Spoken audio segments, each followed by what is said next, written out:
그래서 이제 목표를 정했으면은 뭘 해야 될까요? 1번, 저는 이거를 주제 파악이라고 얘기를 했었는데 좀 공격적인 말이긴 하죠. 뭐 좀 전문적인 용어로 메타 분석이라고 하나봐요. 내가 지금 어떤 상황인지 알아야 돼요.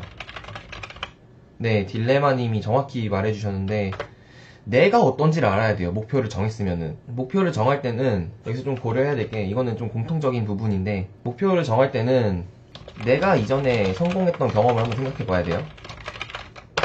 그리고 내가 실패했던 경험도 생각을 해봐야 돼요. 이 두 가지에서 얻을 수 있는 거는, 우선 내가 성공했던 경험을 비춰봤을 때 난 이 정도는 적어도 할 수 있구나 라는 목표에 그런 가이드를 줄 수가 있죠. 그리고 실패했던 경험도 마찬가지고요.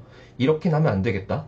그러니까 나는 목표를 정량적으로 한다든지 아니면은 계략적으로 잡아서 하는 게 더 맞는다든지 이런 걸 토대로 목표를 설정을 해야겠죠. 그 다음에는 내가 어떤 상황인지를 알아야 되는데, 여기서 내가 할 수 있는 거는, 그래서 지금 내가 뭐 할 수 있는데, 지금 내가 당장 뭘 할 수 있는지를 다 찾아봐야 되죠. 수학을 예시로 든다면은 내가 지금 어떤 문제집을 풀 수 있고, 뭐 어떤 공부를 할 수 있고, 개념 정리를 뭘 할 수 있고, 뭐 인강은 뭘 들을 수 있고, 그런 거 일단 한번 다 적어보는 거예요. 내가 지금 현재 상황에서 할 수 있는 거를. 그리고서 분류를 해야죠. 그리고 나의 좀 공부 스타일도 어떤지 알아야겠죠. 나는 공부 시간, 공부 장소, 뭐 이런 게 들어갈 수도 있고, 뭐 습관도 들어가고, 내가 어떤 상황인지를 알아야죠. 그래야 그 목표에 맞게 나의 어떤 점을 활용을 할지가 정해지니까요. 그리고 그 다음 두 번째가 아까 말했던 그에 맞는 공부법 찾기, 이거를 대안 설정이라고 할 수가 있겠죠. 아까 정했던 내 목표가 어떻고 내가 어떤데, 그리고 아까 내가 할 수 있는 게 뭔데, 그럼 이제 나오는 게 뭐예요? 내가 뭘 해야 하나, 구체적으로 뭘 해야 될지가 이제 나오겠죠. 그래서 이거는 사실 앞에서 내가 쭈루룩 나열을 해놨을 거 아니에요. 나의 특징과 나의 목표와 나의 공부 스타일들을 이렇게 쭉 나열해 놓은 거에서 이제 내가 거기서 뭘 할지를 선택을 하는 거예요. 그리고 마지막, 이제 내 목표가 뭐고 내가 어떤지도 알 것 같고 나는 뭐 해야 될지 정했어요. 그럼 마지막으로 뭘 해야 될까요? 네 번째, 마지막, 제일 중요하죠. 이걸 아무리 위에 세 가지를 아무리 많이 해봤자 이게 부족하면은 실천도 맞지만 실천 전에, 아직 이건 계획을 세우는 단계예요. 공부 계획을. 실천이랑 어떻게 보면 비슷하다고 말할 수 있는데, 마감일이 이거의 한 예시예요. 제가 지금 말하려는 거에 의지라고 할 수가 있어요. 뭐라고 말하면 좋을까? 좀 있어 보이게. 그냥 일단 의지라고 해놓을게요. 내가 정해놓은 목표를 이루겠다는 마음가짐을 가져야 돼요. 이게 되게 뻔한 얘기 같은데 이게 없으면 진짜 아무것도 안 돼요. 내가 이 공부를 이걸 왜 해야 되는지, 그릿이랑 좀 다른데 이건 그로우라고 하는데 이거는 이따가 얘기할게요. 내가 이걸 왜 해야 되는지를 내가 느껴야 돼요. 스스로. 당장 내가 공부를 할 거예요. 그러면은 난 공부를 왜 해? 난 왜 공부하지? 공부해서 어디다 쓰지?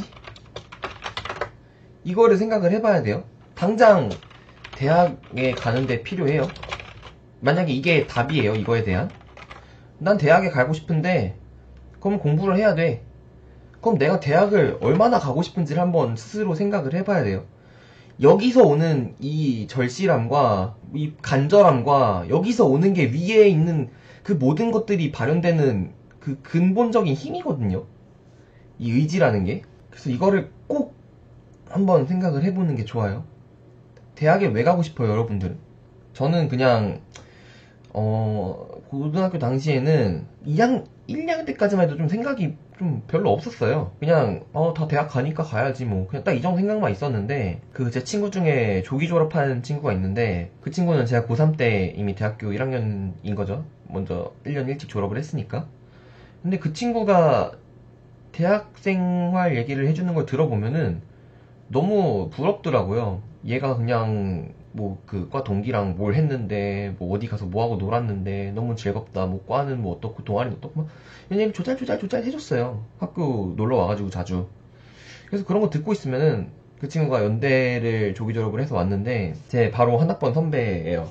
같은 과를 갔는데 신소지공학과를. 그래서 그 친구 얘기를 듣고 있으면은 진짜 나도 꼭 해보고 싶다 이런 생각이 너무 샘솟는 거예요. 그 당시에. 그래서 더 열심히, 그때부터 진짜 열심히 했어요. 그리고 그게 언제 가장 치솟았냐면은 그 친구가 저 수능 연대 논술 때 그 시험장까지 데려다 줬었는데 연대 가기 전에 굴다리를 한번 넘어가요. 그러면서 아 여기만 넘으면 우리 학교야 이렇게 얘기를 하는데 그 우리 학교라는 말이 뭔가 되게 멋있어 보이더라고요 그 당시에. 그래서 나도 뭔가 연대를 우리 학교라고 부르고 싶다라는 그 마음이 좀 있었어요.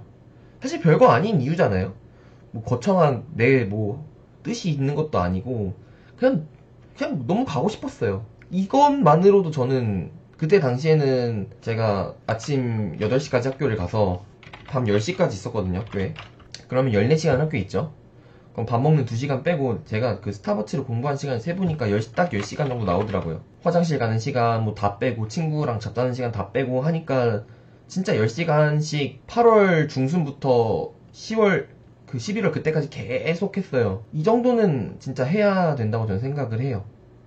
여러분들이 정말 공부로 무언가를 이루고 싶다면은 그게 여기서 오는 거예요. 이 의지가 없으면 그리고 스트레스를 너무 많이 받아요. 내가 뭘 하겠다는 것도 없는데 그냥 공부를 하는 거니까 이게 그냥 내 짐 같고 너무 그게 그 자체만으로 스트레스인데 내가 무언가 이걸로 꼭 하고 싶은 게 있다? 이런 생각을 하는 순간 그 짐이 그 스트레스로만 다가오는 게 아니라 나를 좀 이끌어가는 원동력이 되는 거라고 할 수 있겠죠. 그래서 그 가장 힘든 게 조급함이죠.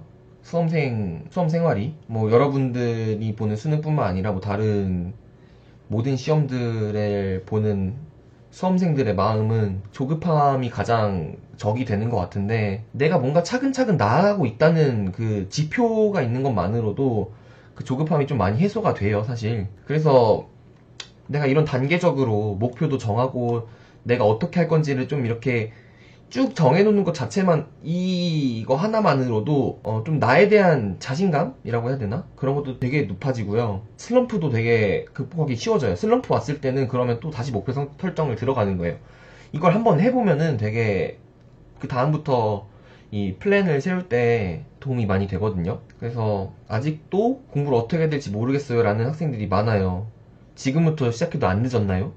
이렇게 물어보는 학생들도 있고요. 뭐 당장 중학생뿐만 그 고3뿐만 아니라 고등학교 1학년, 2학년도 그렇고 중학생들도 질문을 해주더라고요. 지금 어떤 학생이 중학교 3학년인데 이게 너무 늦은 것 같다라는 말을 했는데 사실 지금 만약에 고등학교 3학년인 여러분들이 지금 고등학교 3학년 학생들이 본다면은 되게 부러운 말이죠. 중학교 3학년인데 시간이 없다 이렇게 말한다는 게. 그래도 어떤 기분인지 알잖아요. 당장 또래보다 그 뒤쳐졌다는 그 조급함이 가장 큰데 그 조급함을 가지고 그냥 막연히 공부를 하는 것보다는 이렇게 목표를 확실히 세우고 가는 게 가장 중요하다는 말을 오늘은 하고 싶었어요.